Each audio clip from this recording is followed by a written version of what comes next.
Hi hello friends, எல்லோரும் நல்லா இருக்கீங்களா? பச்சரிசி மாவை பொடித்து நல்லா வறுத்து வச்சுருந்தேன் புட்டு செய்கிறதுக்காக. குழந்தைங்களுக்கு புட்டு வேண்டாமா, கொழுக்கட்டை தான் வேணுமா, சரி அப்படின்ட்டு அவங்களுக்காக பால் கொழுக்கட்டை செய்ய ஆரம்பிச்சிட்டேன். ஒரு பாத்திரத்தில் கொஞ்சமாக மாவு எடுத்துகிட்டு அதில் கொஞ்சமாக உப்பு சேர்த்துருக்கேன். வேறொரு பாத்திரத்தில் தண்ணி நல்லா கொதிக்க வச்சுருக்கிறேன். அந்த கொதித்த தண்ணியை நாம் எடுத்து வச்ச மாவில் ஊற்றி கரண்டியால் நல்லா கிண்டி கொடுக்கணும். மாவு நல்லா வேகிற வரைக்கும் கிண்டி கொடுக்கணும். சூடு கொஞ்சம் ஆறுனதுக்கு அப்புறமா கொஞ்சமாக சீனி சேர்த்துட்டு மாவை நல்லா பிசைய ஆரம்பிக்கணும். கையில் கொஞ்சம் எண்ணெயோ நெய்யோ சேர்த்துக்கலாம். மாவு நல்லா பிசைஞ்சாச்சு. அப்புறமா இது சின்ன சின்ன உருண்டையாக உருட்டி எடுக்கணும். கொஞ்சமாக நெய்யை கையில் சேர்த்துட்டு மாவெல்லாம் சின்ன உருண்டையாக பிடிக்க ஆரம்பிச்சிட்டேன். இந்த அளவுக்கு பிடிச்சா போதும். இதே மாதிரி எல்லா மாவையுமே உருண்டை செஞ்சு எடுத்துக்கலாம். எல்லா மாவையுமே உருண்டையாக ரெடி பண்ணியாச்சு.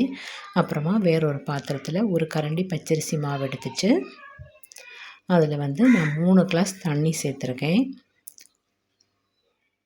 தண்ணி சேர்த்துட்டு நல்லா கரண்டியால் மாவை கரைச்சி விட்டுக்கலாம்.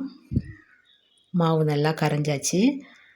அப்புறமா அடுப்பை பற்ற வச்சுட்டு நம்ம இந்த பாத்திரத்தை அடுப்பில் வச்சிடலாம். இந்த மாவு நல்லா வெந்து இந்த மாதிரி வந்ததும் நாம் உருட்டி வச்சுருந்த கொழுக்கட்டையெல்லாம் இதில் சேர்த்துக்கணும். கொஞ்சம் கொஞ்சமாக எடுத்து சேர்த்துக்கணும். எல்லா உருண்டையுமே சேர்த்தாச்சு. இது கொஞ்சம் நேரம் நல்லா வேக விடணும்.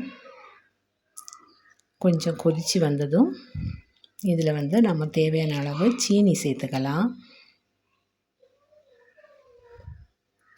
சீனி சேர்த்து கொஞ்சம் கிண்டி கொடுக்கலாம். அதுக்கப்புறமா நான் ஒரு கிளாஸ் பசும்பால் சேர்த்துருக்குறேன். பசும்பால் இல்லாட்டி தேங்காய் பால் கூட சேர்த்துக்கலாம்.